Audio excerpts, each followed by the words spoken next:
Shalom, Ahab, Wa, Baraka.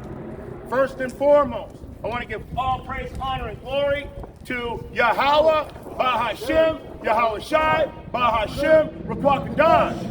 And double honors to the elder apostles, the prophets, and the teachers at GMS that have been bringing out this 100% truth for the last 30 plus years. And to the sincere Akyawa Akwath, which is the 1/3 salutations. Right, Brother Tazima, coming at you with a lesson out here on the highways and the byways once again. And today we're going to talk about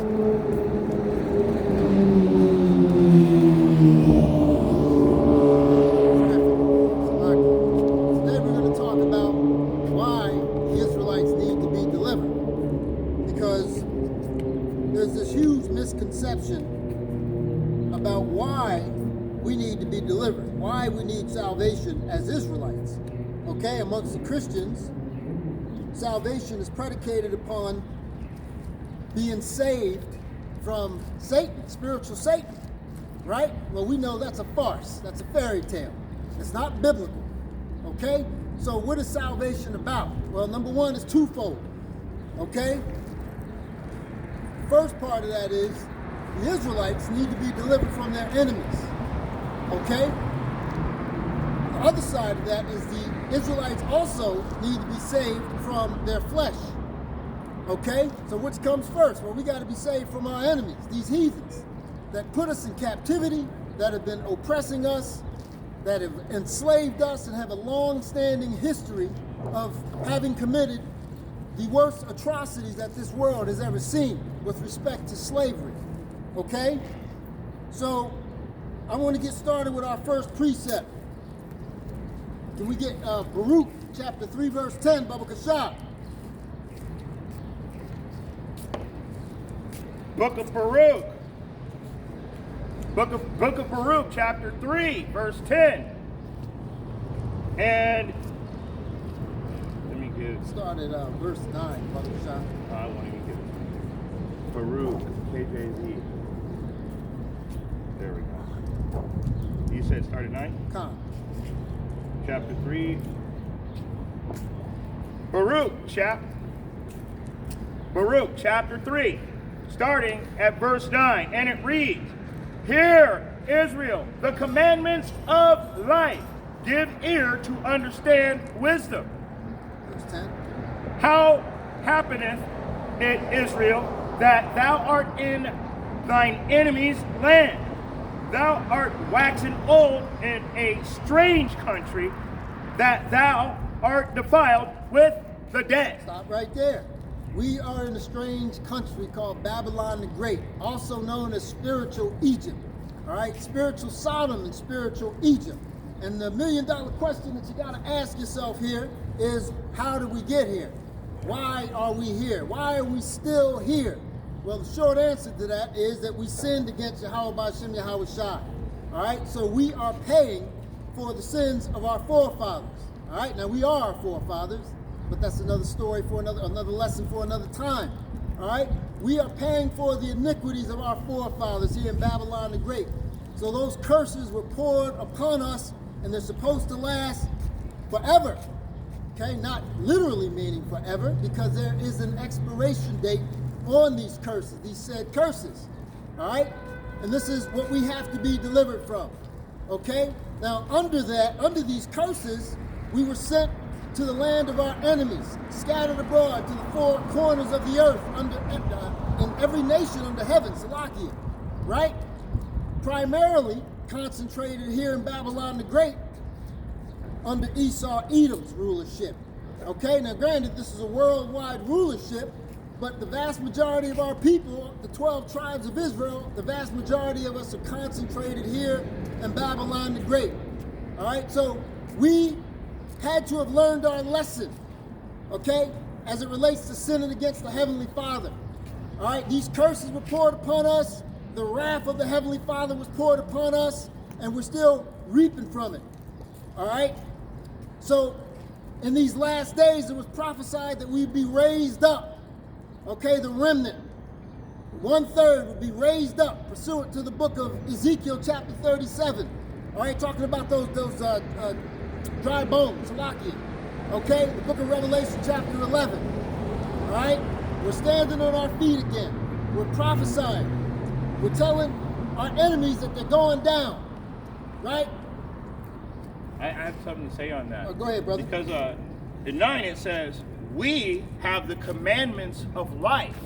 But then he put us around other people. Why are they considered the dead? Because they didn't get the laws. They weren't given the statutes and the commandments. So they're spiritually dead. So what did he do? Since we wanted to break his laws, he put us with those people. So now we are defiled with the spiritually dead people that have no law. I just when you said that, I was like, that's beefy.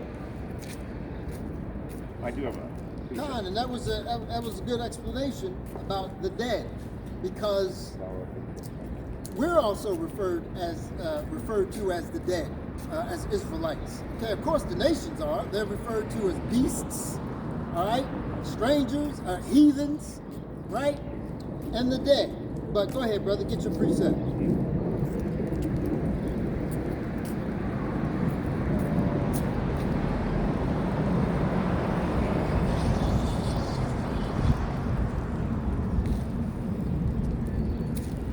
Book of Hosea, chapter 7.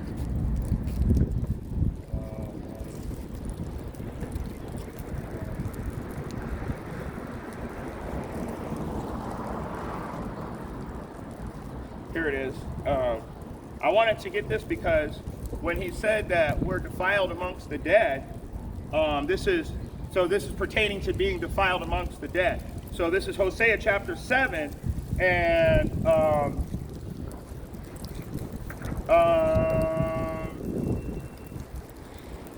7 and 8. Ephraim, he hath mixed himself among the people. Ephraim is a cake not turned. Here's the point. Strangers have devoured his strength, and he knoweth it not.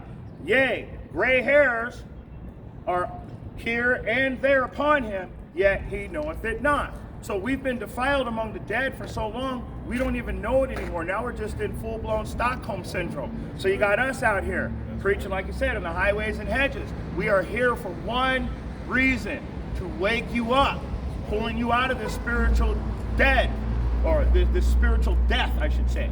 And it goes right back into what you're saying. We have to be saved out of this place. We don't even know we don't even know we're walking among the dead anymore. And that's a good point.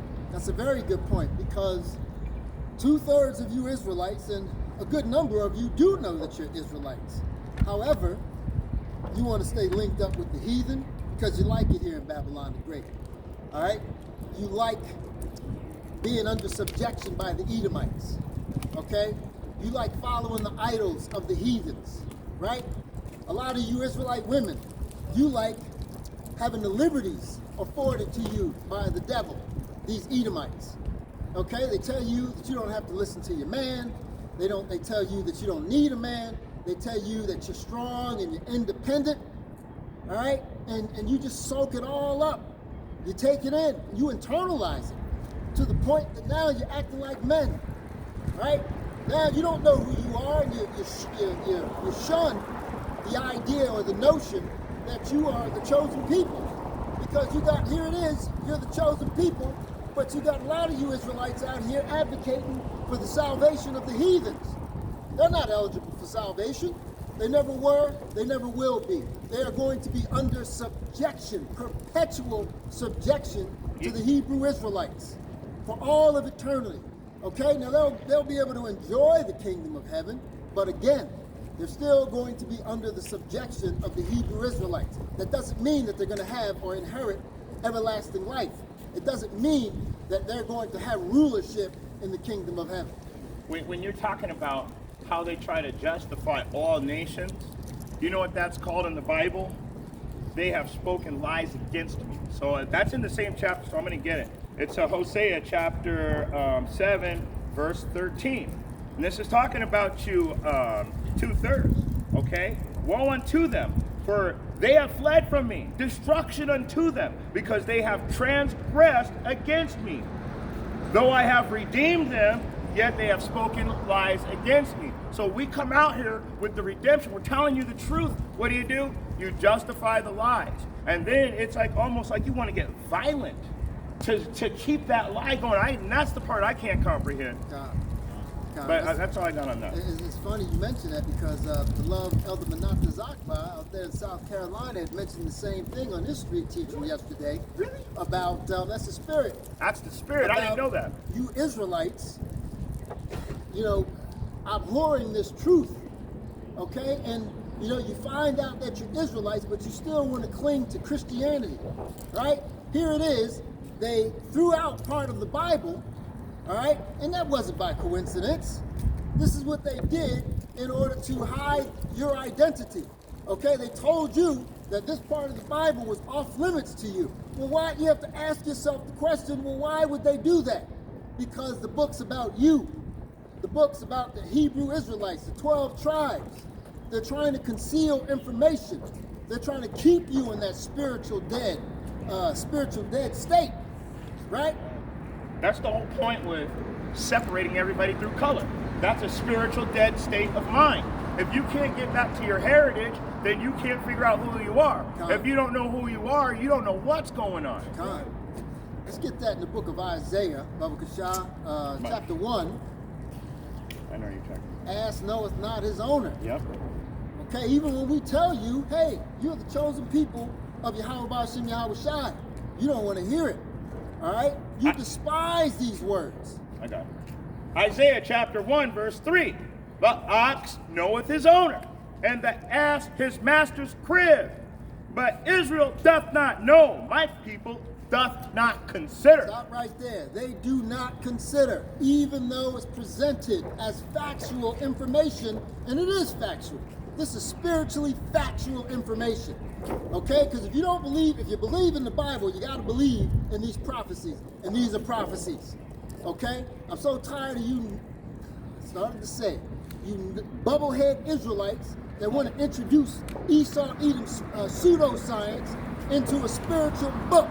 You're trying to intermix and intermingle the wisdom of this world with the wisdom of Yahweh Ba'ashem Yahweh Shai. And the two oppose each other. Okay, the wisdom of this world is evil.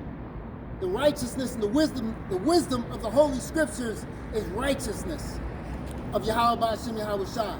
And the two cannot coexist. So you either believe this truth in its entirety or you don't. And it makes no difference to us. Don't believe it. You're going to be destroyed. Okay? Let's go back to, let's go to the book of Baruch, chapter 4, verse 1. Because it perfectly goes into detail about what we're going through and why we're going through it. This is the book of Baruch, chapter 4, starting from verse 1, and it reads, This is the book of the commandments of Yahweh, and the law that endureth forever. All they that keep it shall come to life, but such as leave it shall die. Turn thee, O Jacob, and take heed of it. Walk in the presence of the light thereof, that thou mayest be illuminated. Walk in the presence of this truth. This gospel is light. All right? We were called out of darkness into this marvelous light, pursuant to the book of 1 Peter chapter 2, verse 9. Okay? We're a royal priesthood. All right? A royal generation. I'm just roughly paraphrasing here. But the point is, we're walking in the presence of this light. Go ahead and get verse 3, Baba Kasha. Give not thine honor to another, nor the things that are profitable unto thee, to a strange nation. Stop right there. You hear that? The Lord's telling you, don't give this gospel to these heathens because it's not for them. Okay? That honor is referring to this truth. It's referring to the light that we're walking in. This illumination, all right, was given to us by Yahweh Ba'ashem Yahweh Shai through his son, Yahweh Shai. So why would you want to give that away? Precept. They want to give it away to the heathens, right? They haven't suffered these curses, right? They haven't been suffering like or with us. So why in the world would you want them to enjoy the benefits of the salvation Okay? Why would you want them to be able to enjoy the benefits of the kingdom of heaven, all the promises that Yahweh Bashim Yahushai made to us? They wouldn't. I got a precept. Go ahead, just brother. for that. Lay it on me. Matthew 7 and 6. They're not going to enjoy the kingdom. I'll show you. Cast not. No, I'm sorry. Do not that which is holy unto dogs. Neither cast ye your pearls before swine, lest they trample them under their feet and turn again and rend you. Woo! That's fire right there. Now, let's get it in the New Living Translation. Go ahead, you know that GMS likes that NLT. Go ahead, brother. Don't waste don't waste what is holy on people who are unholy. Don't throw your pearls to the pigs. They will trample the pearls, then turn and attack you. Perfect. Beautiful, eloquently stated by the NLT. Compliments of the NLT. Don't really have and to it's break talking that down. about you heathens, especially because you're known as the beasts of the field. All right? So this truth isn't for you. Salvation isn't for you. Right? The law, statutes, and commandments is not for you. I'll tell you what is for you, however. It's slavery. It's captivity for the next 1,000 years. You are going to build the kingdom of heaven. Just like we built your kingdom here in Babylon the Great and around the world, you are going to build our kingdom. Okay, so this is what you have to look forward to in your immediate future for the next 1,000 years, the next millennium. Let's say that. Call the Lord Yahweh Bashim Yahushai. All right, let's go to verse 4. Oh, sorry. We were in Baruch chapter 4, verse 4. Go get another priest. Baruch chapter 4. Stop at 6 and you get your precept, brother. It's over now. I lost it. It's okay. It might come back. Baruch chapter 4 and verse 4. O Israel, happy are we, for things that are pleasing to Yahweh are made known unto us. Again, this truth is made known to us only. Be of good cheer, my people, the memorial of Israel. What is cosmos? That's the government. Memorial. It's government. It's an orderly arrangement or government. Okay? So the government of the kingdom of heaven is going to be ruled by Yahushai first, okay, and of course the 144,000 under King Yahushai. So we are going to be essentially, Lord's will, I'm a part of that number, all right? But we are going to be the governing body of the kingdom of heaven, all right? And you heathens will not partake in that. No. Okay? Verse 6, Baba Kashab. Verse 6. This is Baruch chapter 4 and verse 6, and it reads, Yea, ye were sold to the nations, not for your destruction, but because you moved Yahweh to wrath, ye were delivered unto your enemies. Good. So I'm going to read that in the King James Version. That is King James. Oh, is it? Yeah, I have 1611. Oh, okay. So this is a variation. It's King James 2, but it's not the 1611 version. And I just wanted to highlight the word Gentiles. Okay? You have been sold to the Gentiles, not for your destruction, but because you provoked Yahweh to wrath. You are delivered to your adversaries. And who are the Gentiles in this context? Sold to the nations. So who are Gentiles? Nations. That's right. So make no mistake about it. You heathens are all implicit. Okay, all of you, starting with Esau, Edom. The top tribe, starting with Amalek. All right, and then the rest of you Edomites, and then the rest of you heathens that work in concert with these devils in terms of enslaving and oppressing us. Okay? And they named you by name. Let's get the book of Psalms chapter 83, Baba Kashab. Book of Psalms. Let me go back to 16. Yeah, because everybody thinks the salvation for all nations. Anybody who believes. Wrong. Wrong. I don't know what Bible you're reading from.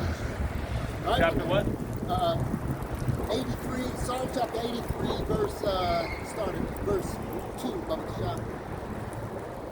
Psalms chapter 83, starting at verse 2, and it reads, For lo, thine enemies make a tumult, and they that hate thee lift up the head. They have taken crafty counsel against thy people, and consulted against thy hidden ones. Keep going. And who are the hidden ones? The Israelites. You're looking at them. You're looking at us. Okay, we were hidden pursuant to the curses of Deuteronomy. Okay, and this is part of that controversy of Zion pursuant to the book of Isaiah chapter 34. We'll get that, because this is all about that controversy. We were hidden, all right, based on that controversy of Zion. And it was started by Esau Edom when he inherited the world, okay? When he started ruling in righteousness. Go ahead, brother. I was just going to read it in the NLT, Psalms 83 and 2. It was 82 and 3, right? Huh. Yeah, I knew it. Psalms 82 and 3. I knew it was doing that. That was 83. It was 83 and 2? 83 and 2. Oh, I had it right. Got it right. That's right. Psalms 83 and 2. Don't hear the uproar of your enemies. Don't you hear the uproar of your enemies? Don't you see that your arrogant enemies are rising up? So, it's asking you a question. Don't you hear it coming? Don't you hear your demise and your destruction? Those are your enemies, and they're making an uproar against you. That's why I wanted to read that, because the tumult. What is the tumult? The tumult is that uproar of them coming against you. But that's why I want to give that, because of the word tumult. I wanted to kind of give so some people, they'll hear that word, they won't know what to think. But when they're talking about tumult, it's they're making a tumult. They're making an uproar. So a good example of that is when the news will sit there and try and demonize Israelites, but really have no proof, no evidence, not even a real story, but they just like to try and throw our name in there anyway. To perpetuate that narrative. Looks like they're painting a little picture for you. Yeah, to keep it in your mind, to keep it fresh in your mind that there's nothing righteous associated with these so-called black people. They're wicked, they're demons, okay? You can't trust them. They're not the people of the Lord. And they throw that narrative out there, just to constantly bombard that narrative in your mind. So when you come across the truth, what happens? It creates cognitive dissonance. And what's cognitive dissonance? Opposing realities. Okay, you got one reality over here, which is a false reality on the left-hand side, that's telling you, they paint the picture of reality for you. They create reality, and then they disseminate it. They push it throughout their wicked media, right? And that's their witchcraft, right? And then you got the reality of the righteousness on the right-hand side, which is the truth, biblical facts, all right, that's being pushed by the prophets, the men of the Lord, okay? And the two are diametrically opposed to one another. Okay, so when you come across the truth, you're going to dismiss it if you're not given the Holy Spirit, given that wisdom to understand this. Okay, so go ahead, brother. Continue with Psalms 83, verse 3. Public shop.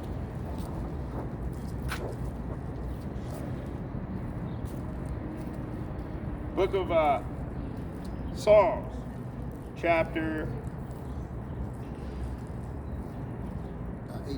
83, going to verse 3. I'm sorry, 4.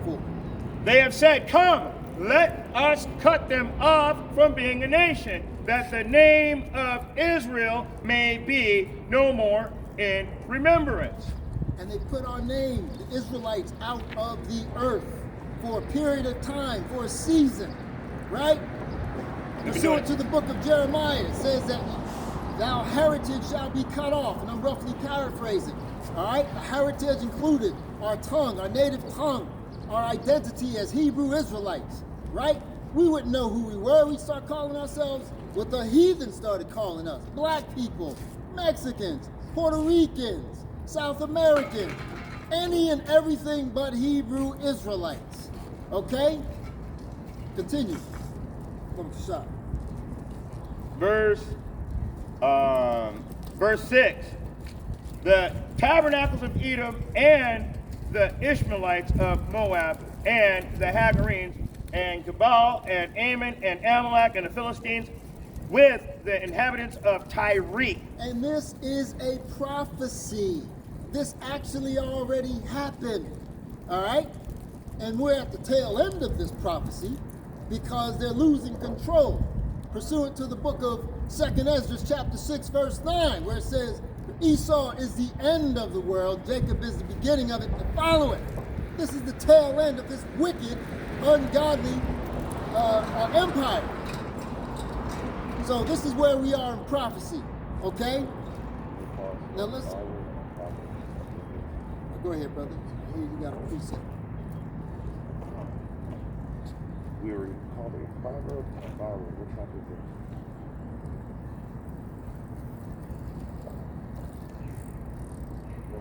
I can't find it. Deuteronomy chapter 28. I know it's in 28 somewhere.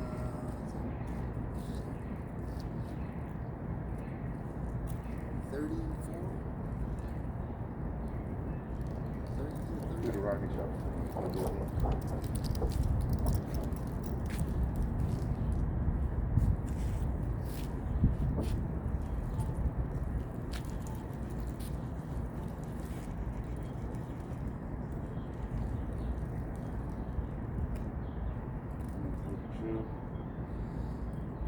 Here it is, 37. So Deuteronomy 28 and 37, what he's talking about, how they would call us anything but by our name. So, and thou shalt be, and this is Deuteronomy 28 and 37, and it reads, and thou shalt become an astonishment, a proverb, and a byword among all nations, whither Yahweh shall lead thee. And it's beautiful because no matter where you go, like people go, oh, I'm gonna leave this country and go someplace safe. There is no place safe. You go to Mexico, everybody's real light brown. But if you actually go to Mexico, everybody's darker than me. So they're only showing you on TV. They're giving you they're painting that picture again. They're depicting Mexico as a certain look. But when I've been to Mexico a bunch of times, Mexico's just right up the street from us. And the deeper you go, the blacker they get. And it's like that everywhere. And everywhere we go, we're oppressed. That's the point. You go in there, the most oppressed people are the ones that are the hidden ones. You don't see them on TV. You don't see them anywhere. I had my buddy, he's dark. He is dark, but he's an engineer, and he's pretty wealthy. And he was sitting at the bar one day, and these two guys were talking. His friend that was with him, who's like a delivery guy or something, just like some poor white guy. But this guy from a different country, some Arab, he comes in and he wants to talk to the white guy about America and how great it is. And he was like, I can't believe it that there was black people here, because they don't depict black people on TV other than like Jay-Z and 50 Cent and like superstars. Other than that, there are no black people. So when he got here, he was amazed at how many black people are here. But on top of that, he didn't even want to talk to the black guy that was the engineer that made all the money. He wanted to talk to the white guy. And then he was just like, kind of like, huh, why is this nigger talking to me? And then the white guy finally told him, hey man, that guy makes like at least 7 times the amount of money that I make. He's way smarter than me. He's more educated. He's traveled the world so far. You could probably ask him those questions. And he didn't want to talk to him. Why? Because he's a proverb and a byword. We have bums out here that'll walk up to us and try and teach us because they see us under them, underneath them. He's a physician. It's a good point, because I deal with that bullshit at work. You know, what they see is Pookie and Ray Ray. All right? Which are both my own. Never mind the credentials, and I'm not saying this to toot my own horn. I'm very humble. That don't mean shit to me. All right? It means nothing. But the principle of the matter is that all they see is your skin color, right? They see the proverb and the byword, like the brother was just bringing out. Okay, that's emblazoned in their mind. That's internalized in their psyche. So whatever's coming out of your mouth, to them, it sounds like something coming from Pookie and Ray Ray. Okay? I don't give a damn if you're quoting the second law of Newton, right? In physics. They don't give a goddamn of the theory of relativity. okay, from Einstein. All they hear is Pookie and Ray Ray talking for most of them, all right? And it's frustrating. But see, you got to remind yourself that this comes with the territory of these curses. This is a part of our suffering that we have to endure, all right? And again, there's an expiration date on it. It doesn't seem like it's going to last forever. I mean, it may seem like it's going to last forever, but it's not, all right? These curses are going to let up real soon with the return of our Lord. Just be patient, brothers and sisters. Precept, when he was saying that it's not going to last forever and that we're in these final days, let me prove that. Let me prove that. Baruch 3:7. And for this cause thou shalt put fear in our hearts. That's one. To the intent that we should call upon thy name. We're calling upon his name right now. Now, 50 years ago, we weren't doing that. We weren't there. You didn't have the news media trying to do a media blackout on a certain group of people. You didn't have every corner having somebody with the whole history trying to, and it's everywhere. It's not just right here. It's everywhere now. Every country. It's happening. So we're calling on thy name at this time. We're in fear. Why? Because our enemy has been killing us for this many years, and now they can just do it in our face, get the $30,000 post-traumatic stress syndrome bonus, and go back to work. Well, we have to sit and try being black. Try being black for a day. Because you got to get up, and you got to leave the house, you got to leave your family, and then you got to fucking make it back home alive. That's what the big fear is. That's why we're calling on his name. There's no repercussion for our enemies taking us out. Let me finish this verse. There's no repercussion for them right now. So if he doesn't come, surely we'll all be destroyed. But for this cause, he's put the great fear in our hearts. We do have that fear because we don't know if we're coming home or not. To the intent that we should call upon his name, we're doing that right now. And praise thee in our captivity. For we shall have called to mind all the iniquities of our forefathers that have sinned before thee. So what are we doing? We're coming back to the truth, realizing that we've been lied to, and everything about our past history is botched. The word botched means mistakes throughout. So we've been taught with mistakes throughout our whole history. That's all I have now. All right. Brought out some good points there, brother. Because this is the basis of our affliction. Okay? Being oppressed by the heathen. Okay? These servants that are riding upon horses right now are over us. They're ruling. All right? They're pushing their wicked agenda on us and our children. And this is what we need to be saved from. And this is what a lot of you Israelites don't seem to understand. You can't seem to understand the gravity of the situation. Okay? This is what you need to be saved from.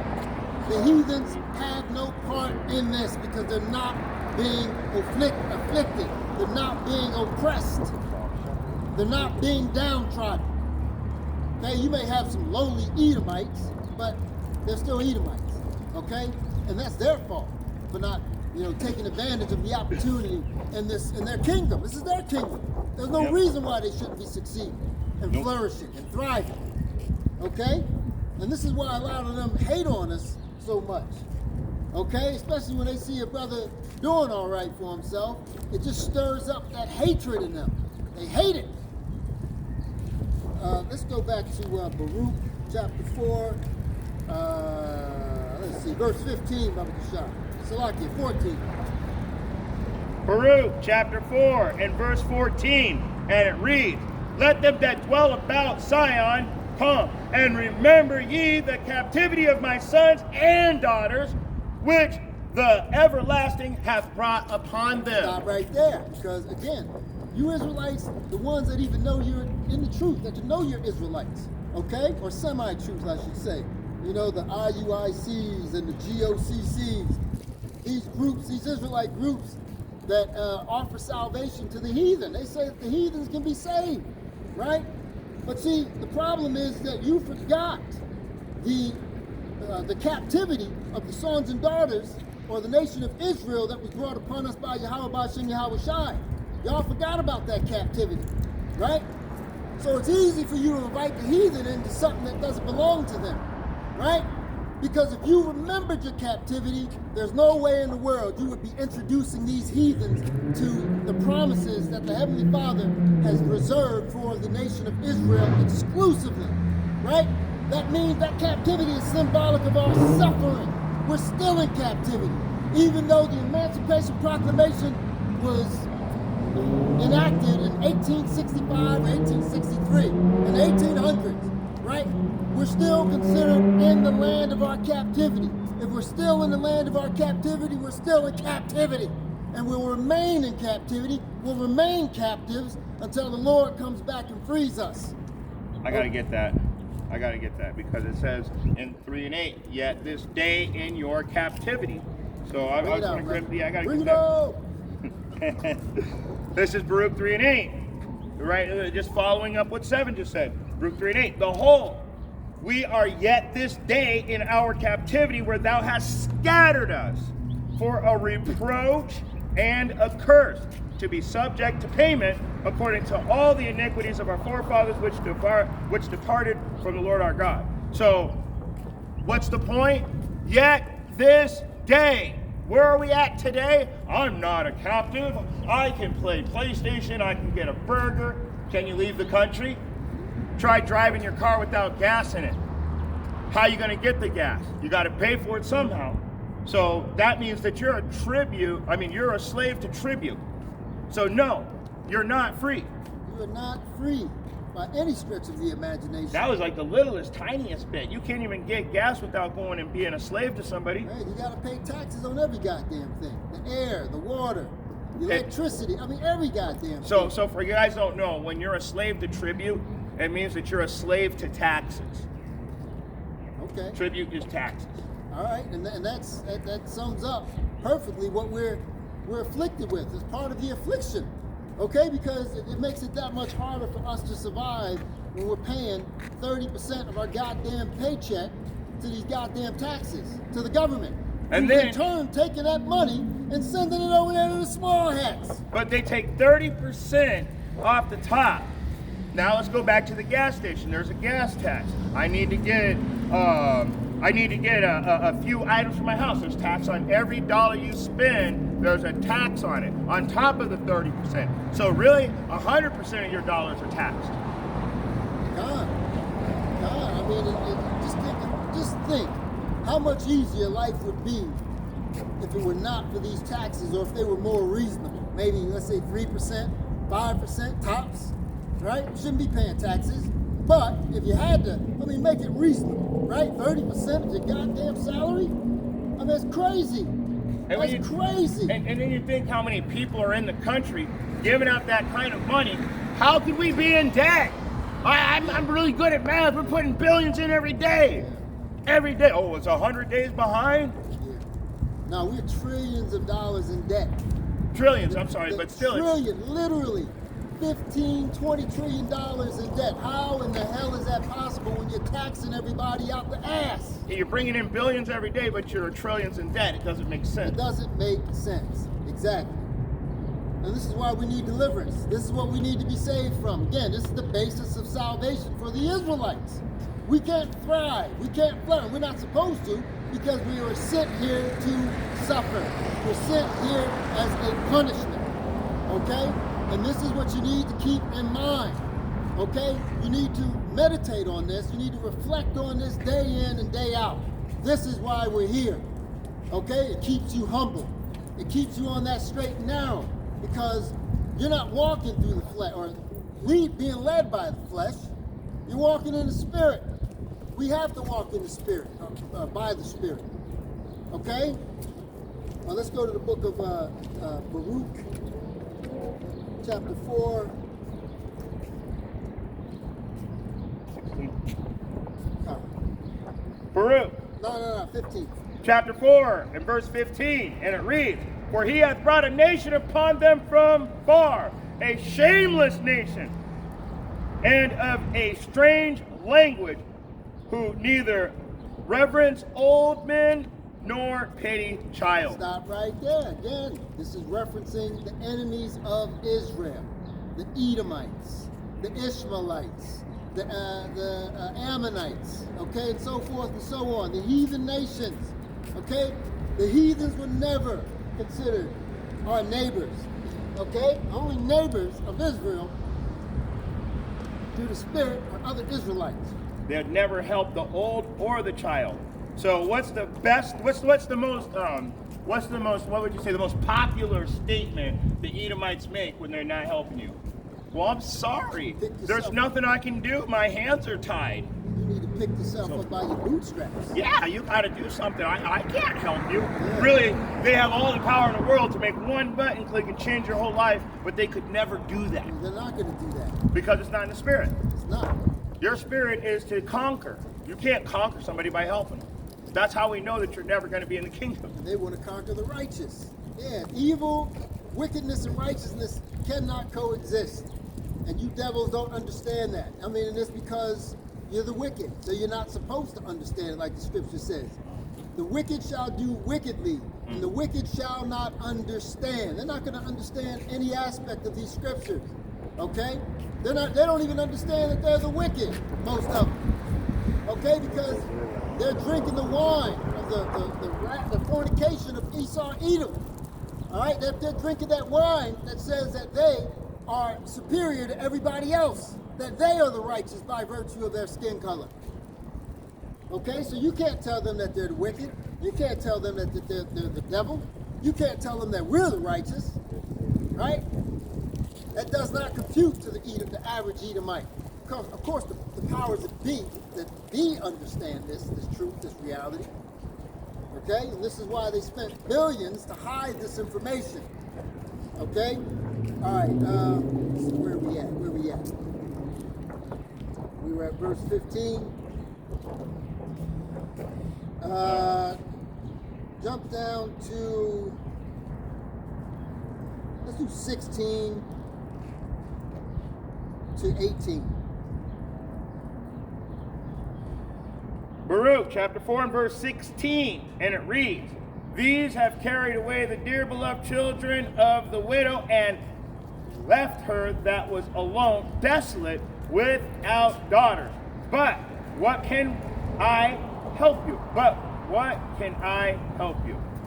For he that brought these plagues upon you will deliver you from the hand of your enemies." Stop right there. He is going to deliver. That's the whole basis of this lesson. Let's read that again, brother. For he that brought these plagues upon you will deliver you from the hands of your enemies. That is the basis of salvation. Okay, we said it was twofold. We're going to be delivered from our enemies. Okay?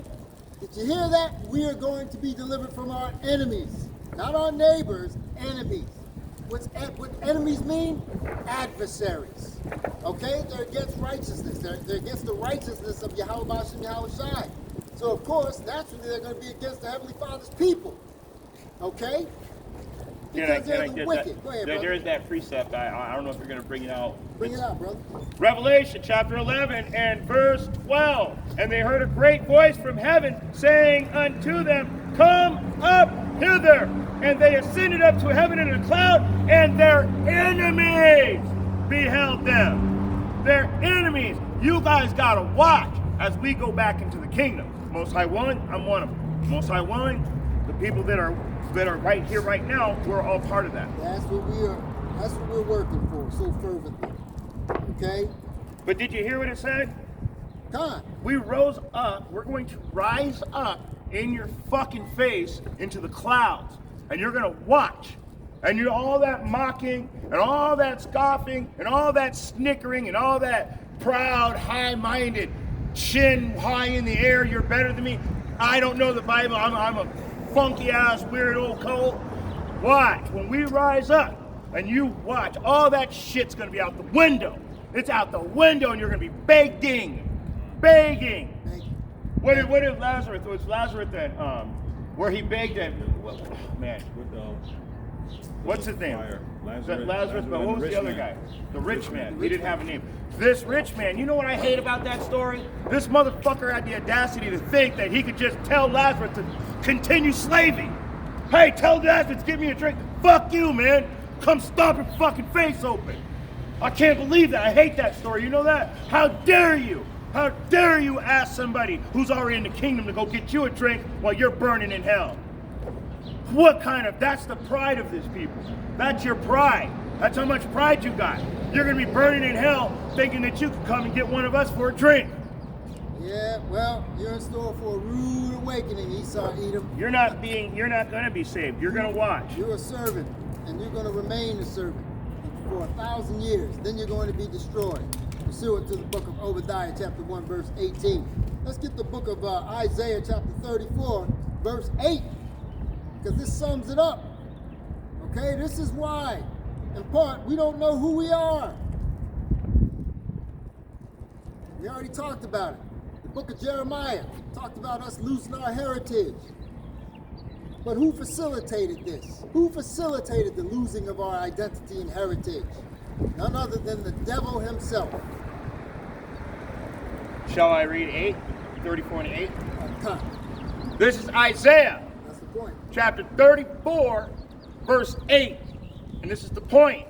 And it reads, "For it is the day of Yahweh's vengeance, and the year of recompense of the controversy of Zion." Payback. Payback. Payback. That's what vengeance means. That's what recompenses means. You devils, you Edomites, and the rest of you heathens that would join hand in hand with these devils are going to pay. Can I read 5? For this controversy of Zion. And what is that controversy? I'm going to tell you what that controversy is. The Lord, or the world, was given into the hands of the wicked. They covered the faces of the judges thereof. If not him, who and where was he? Right? They painted over the faces of the judges. Right? They said that we were not the people of the Lord. They renamed us. They took our Hebrew Israelite name and heritage and culture and put black, that infinite, or that infamous Salakia, black label on us. Right? Negroes, African Americans. There's a very serious reason for calling someone black. Because when you look up the word, it means to be destitute of light. It's the opposite of white. It's darkness, it means evil. So every time you go around saying, yeah, I'm black, you're saying, I'm evil. I'm destitute of light. I don't fucking know anything. Mm-hmm. That's what black means. So when people call me black, I'm a beautiful caramel brown right here, brother. You better watch out with that, because I get very offended at that. And well, you should. We all should, but you know. You know what used to really offend me? They embrace black. When I was a little kid, I lived in LA County in Pomona. The white people would be like, the white people would think I was like a real like niggerish. But the black people, they'd be like, oh, you too white. So nobody liked me. The white people didn't like me because they were racist against black people. The black people didn't like me because they were racist against white people. And I was the light-skinned nigga in the middle. And that's how it went down. That's my life story right there. But It's frustrating. I'm sorry, I lost the point. Well, you were going to bring out Isaiah verse 5. Yeah, Isaiah verse 5. And the only reason why I wanted to bring this out, because it tells you exactly who the main enemy is. So, for my sword, this is Isaiah 34 and 5. For my sword shall be bathed in heaven. Behold, it shall come down upon Idumea. That's the Greek word for Edomites.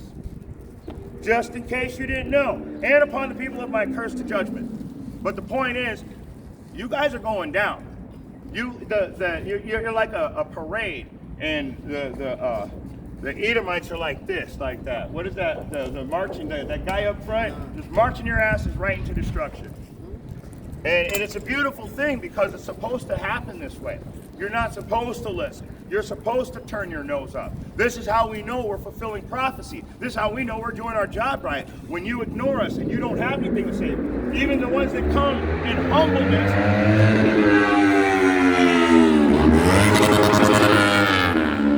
And all these pieces of shit out here that think they're bad, that won't stop. Burn your ass back. I hate people doing that shit on purpose. He did that on purpose, looking at us. Why? Because he's a fucking demon. Let those demons, they'll never, ever bring that energy. They'll never bring that energy. He'll never stop that bike and come and bring that energy. I'm powerful. He's powerful. They're runners. They're runners. They look at you with a little smirk, just like I said, this shit's coming to an end. This shit's, you're gonna watch us. It's all that high-minded bullshit. I'm sorry, man. I'm just on one today. I apologize. You saw that guy. He's over here trying to rev his engine like that. And that was a piece of shit little 250 bike anyway.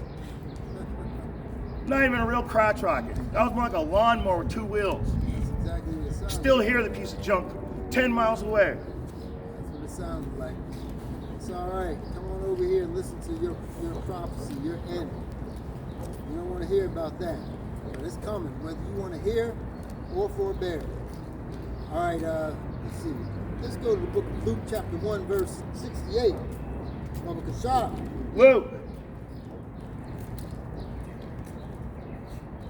chapter 1, going to verse 68, and it reads, Blessed be Yahweh, God of Israel, for he hath visited and redeemed his people, and hath raised up a horn of salvation for us in the house of his servant David. That's right. That horn of salvation is none other than Yahweh Shai, who the world ignorantly calls Jesus Christ. He is the horn of salvation for his people, the Israelites. So how does this equate to universal salvation? How does this equate to the heathens being saved by our Lord, our Savior? Doesn't make sense. So you better go back and reread this Bible, because you have been misinformed. You have been lied to. You have been deceived. You know how you've been deceived? Because you're listening to false prophets. And when they speak, every time they open their mouth, lies fall out. Can I get that next verse? Yeah, we're going to keep going. Oh, good, yeah, because that goes right into what I'm talking about. The point is verse 71.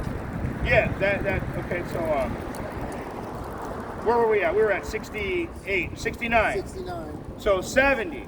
As he spake by the mouth of his holy prophets. That's why you're not in the truth. You refuse to listen to the truth. He spake, and he spake by the mouth of his holy prophets, which have been since the world began. And let's stop right there, because and this is a very powerful precept here, because it says he spake by the mouth of his holy prophets. Okay, his prophets are the ones that you despise. You Israelites despise out here on the highways and hedges. The same brothers that you turn your noses up. All right, you scoff and you mock and you talk shit. Now look at them wearing those weird ass dresses. Look at them. Look at them over there, teaching from the Bible on the street. If they had a real ministry, they'd be in a real church. We're in the how it Okay, with pews and a choir and a drummer and a guitar player and an organ player and a piano player. Everything but Yahweh. Okay, and a preacher with a Cadillac and a jet.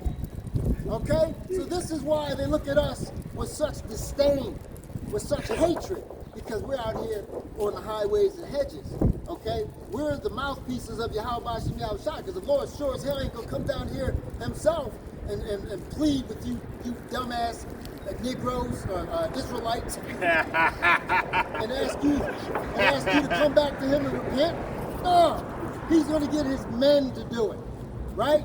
So you're gonna look at us as lowly and despicable, right? So when it comes time for judgment, the Lord's gonna say, well, see, my prophets that I had down there prophesying and ministering to you idiots. They were trying to open your eyes. They were trying to acquaint you to this gospel, this truth, to save your soul. But you scoffed, you dismissed them, you laughed at them, right? So you are going to suffer a horrible end.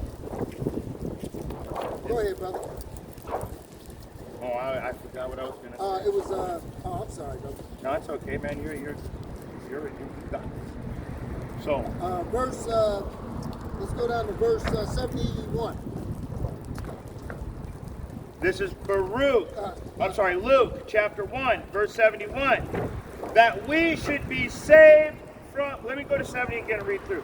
As he spoke by the mouth of his prophets, which have been since the world began, that we should be saved from our enemies and from the hand of all that hate us. And that's you, I'm not Israelite. Well, 2/3 of you Israelites hate us, okay? And you're considered enemies of the Yahweh Shai as well. But primarily, this is talking about you heathen nations, okay? Yes. Starting with you Edomites, because you hate us. There's that perpetual hatred that's talked about throughout the scriptures. The book of Ezekiel, the book of Amos, all right? That perpetual hatred, okay? And this is what we're being saved from, all right? We're going to be delivered from this hatred, from this oppression, from this affliction. Continue, brother. I'm going to read 71 again. That we should be saved from our enemies and from the hand of all that hate us, to perform the mercy promised to our fathers and to remember his holy covenant. This mercy was given to our fathers, our forefathers. Okay, in essence, we are our forefathers. So this mercy is for us. And this is the mercy that's being shown to the house of David in these last days. This is why we're being raised up. This is why we're calling on the name of Yahweh Hashem Yahweh Shai again. This is why we are calling ourselves after Jacob, Israelites, pursuant to the book of Isaiah. Okay? This is all about the mercy of Yahweh Hashem Yahweh Shai bestowed upon the house of David, the elect of the nation of Israel. Okay, ultimately all of Israel is going to be saved. But on this side of judgment, the remnant. I'll continue, Brother Shai. To perform the mercies promised to our fathers and to remember his holy covenant, the oath which he sware to our father Abraham. So he, go ahead. I'm sorry. I was about to break it down. Go ahead. No, I was just going to say, he swore to Abraham that he was going to save all of us. In fact, you will go in, and in the first prophecy, remember, you'll go into a land how is it? You go into a land for 400 years to be oppressed, then your enemies will be judged in front of you, and then you will come out with great sustenance. So, I mean, that was the first time, and that's not the only time. That's the one I remember, and I don't even know what's that.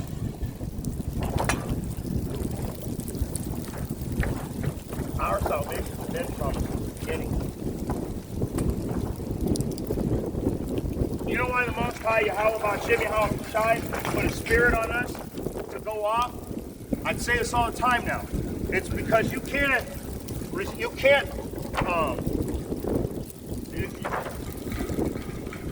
man, sorry guys. We got a whole tornado that comes through here every week when we're teaching.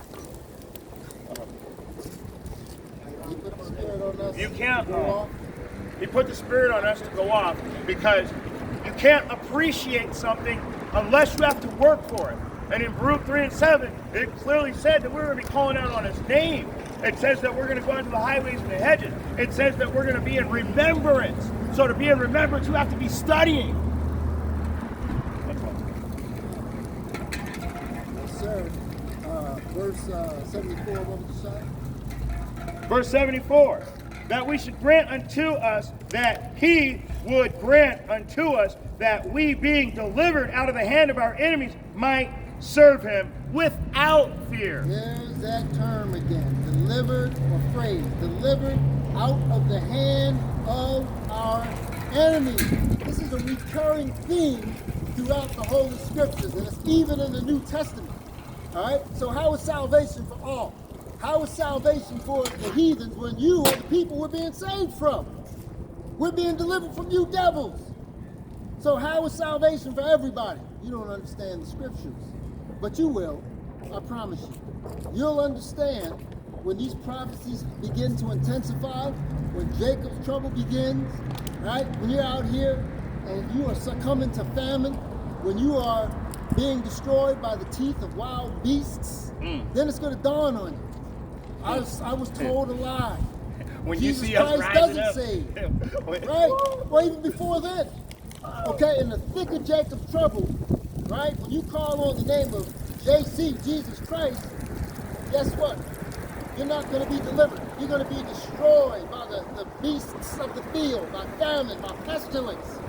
You'll be calling on that name, JC, and you're going to be staring at death in the face, and death is going to overtake you. And then you're going to find out with your last breath, before your last breath, that, hey man, ain't no power in that name JC. Why? Because Christianity was all false. Christianity was a lie. JC is an idol. He doesn't save. The Israelites here were telling us the truth. Okay? And the precept that comes to mind is, then shall they know that a prophet was among them. Okay? And then shall they know who his chosen was. Both those precepts. That's when it's going to dawn on them. The Israelites, they got spiritual power. They're calling on this name, Yahweh Hashem Yahweh Shai. Okay, and they're doing things. They're doing miraculous things. They're doing miracles. Right? So we're going to separate ourselves through the Spirit during Jacob's trouble. And that's when we're going to shine. You're going to see Isaiah chapter 4, verse 1 is going to come to fruition. All right? Go ahead, brother. I'm losing it. Okay, so you were saying that that they're not going to be able to escape, and so that's what when you were going, but I mean, you're making good points, but that's what I want to go back to when you were saying that they're not going to be able to escape this judgment, and so I wanted to get Amos 5:19, because this is how it's going to be when you're running. As if a man did flee from a lion and a bear met him, or he went into a house and leaned his hand on the wall and a serpent bit him. So in other words, no matter where you turn, once it starts going down, it's not going to stop. It's like when you flush a toilet. It spins and it just keeps going down, and floof, everything falls out the bottom. That's what you guys are like. You're in a toilet bowl right now and you're spinning around in circles and you're about to drop through. That's a good analogy. That's a damn good analogy. Yeah, they're all pieces of shit, so it makes it perfect. All pieces of shit, you know, caught in a whirlpool that's going to be dumped. You're sent down into the sewer with the rest of the fecal matter. That's right. Let's see, we did verse 74. Let's keep going to the end, Baba Kashah. Luke chapter 1, right? Time. Verse 75. We can do 74 again. Luke chapter 1, verse 74 again, and then we're going to read through 75. And it reads, He that would grant unto us that we, being delivered out of the hand of our enemies, might serve him without fear, in holiness and righteousness before him all the days of our life. Keep going. And thou, child, shalt be called the prophet of the highest, for thou shalt go before the face of Yahweh to prepare his way, to give knowledge to salvation, to give knowledge of salvation unto his people by the remission of their sins. Read that again, and this is what we're talking about. Remission. This echoes the sentiment, the theme, the recurring theme of the Holy Scriptures with respect to salvation for the Israelites. Go ahead, brother. 77. Come. To give knowledge of salvation unto his people by the remission of their sins. Knowledge of salvation to the heathens, knowledge of salvation to Esau, Edom, knowledge of salvation to the Ishmaelites, knowledge of salvation to the Ammonites, to the Moabites. No, knowledge of salvation unto his people, the Hebrew Israelites. And in the place where they said that you are not the children of Yahweh, it's going to be the same place where they say he is truly the children of the living God. Go ahead, bro. Verse 78. Through the tender mercy of Yahweh, whereby the dayspring from on high hath visited us, to give light to them that sit in darkness and in the shadow of death, to guide our feet into the way of peace. And it starts with the prophets, the elders, and the apostles of Great Millstone, who guided us, okay, our feet into the way of peace. all right, through this gospel, with letting us know, because we sat in darkness, like the scripture just said. I'm going to read it again. To give light to them that sit in darkness. We were sitting in darkness all this time. This whole time we were here in Babylon the Great, we're in darkness, not knowing who we were as Israelites. Okay? That light shone upon us, or shined upon us, starting with Abba Bivens back in 68. There it is. Right? Passed down. The torch was passed to the apostles and the elders of Great Millstone, 35 years ago. Right? And it's picked up steam. This gospel, this ministry is intensified. It's picked up steam and has been disseminated across the four corners of the earth. Okay? And now we're standing on our feet here in the shadow of death, the valley of the Precept. shadow of death. Right there, precept, Okay? right there, precept. And our feet, like I said, is being guided into the way of peace, compliments of Yahweh Hashem Yahweh Shai, through the sacrifice of Yahweh Shai. Go ahead, brother. The valley of death. That's talking about secret Babylon, America. So let's get Psalms 23 and 4. Even though I walk through the valley of the shadow of death, I fear no evil, for you are with me. Your rod and your staff, they comfort me. Woo! And that rod is the Bible. It's the Holy Scriptures. Okay? It's given us the comfort that we need to endure until the end. All right? Because it was a miserable life before we came into this truth. All right? Because before we came into the understanding of who we were, before we came into the understanding of how Yahweh Hashem Yahweh Shai wanted to be worshipped, right? Before we came to the understanding of what the true name of the Heavenly Father and His only begotten Son's name were, because those names wield power. They wield spiritual power, okay? These prophecies have come to life through the spirit and power of Yahweh Hashem Yahweh Shai, and we are going to be delivered from our enemies here in Babylon the Great, okay? So, One more verse. yeah, brother, go ahead. Verse 80. And this is beautiful. This is beautiful. Before I even read it, we're in the desert right now. We're in this desert. We're literally, legitimately in the middle of the high desert. Now let me read verse 80. And the children grew and waxed strong in spirit and was in the deserts until the day of his showing unto Israel. Whoa, that's powerful right there. I had to say something before I even read it. That's powerful. Because we are dwelling in not only are we dwelling in the valley of the shadow of death, the valley is a low-lying area, okay? And it's obviously a place of debauchery and spiritual wickedness, right? But we're also literally in a desert, disseminating this word, teaching this gospel to our people through the spirit and power of Yahweh Hashem Yahweh Shai. All right? You can't make this up, man. This is prophecy being fulfilled, literally. Okay? So wake up, Jacob, like the brother Shopper of the 12 says. I got to steal that line from him. Wake up, Jacob. All right? Because time is getting short. Your salvation is nearer than when we believe. Okay? I mean, it's written all over the walls, man. The Lord's coming. Prepare your house, your spiritual house accordingly. You got anything, brother? Just that one that I always close out with, Go ahead, Revelation 22, and we'll get 7 and then 12. Behold, I come quickly. Blessed is he that keepeth the sayings of the prophecy of this book.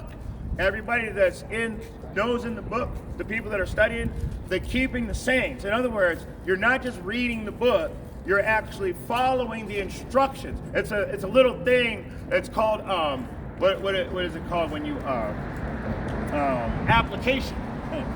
You got to apply what you learn to your life. Those are the ones that are going to be blessed. Those are the ones that are going to be found keeping his sayings of the prophecy. They're applying. You're not going to get it all right. Nobody can get it all right. If we could, we wouldn't be here. Guaranteed. That'd be all over. Verse 12, and behold, I come quickly. My reward is with me, to give every man according to his work shall be. So, come on, guys. You know what you're doing out here in this world. That worldly life that you're living, that's your reward in the kingdom. So if you're living a shitty-ass life, you're going to be For all I know, a piece of shit in the kingdom. But that's you other nations. Israel, you got oh my God, you got so much to do. You're 2/3 gone. 2/3 gone. And in their brains too. So when you're part of the 2/3, it's crazy because literally the way you speak, your demeanor, how you act, how you respond, it's like literally you're only 2/3 of a person. One more. One more verse. Verse 14. Blessed are they that do his commandments, that they may have the right to the tree of life and enter in through the gates into the city. If you got eyes to see and ears to hear, I hope you're able to get something out of that. All right, well, we're going to face the east. Lord's will, this was edifying to you, brothers and sisters. All right? We want to say all praise and honor and glory to Yahweh, Bahashem, Yahweh Shai, Bahashem, Wakadash. Double honors to the apostles and the elders of Great Millstone, pushing this doctrine of truth to the elect of the nation of Israel, who are scattered throughout the four corners of the earth, pursuant to the book of Deuteronomy, chapter 28. Until next time, Shalom. Shalom. Abad Babal. Abab Abal. Death to America.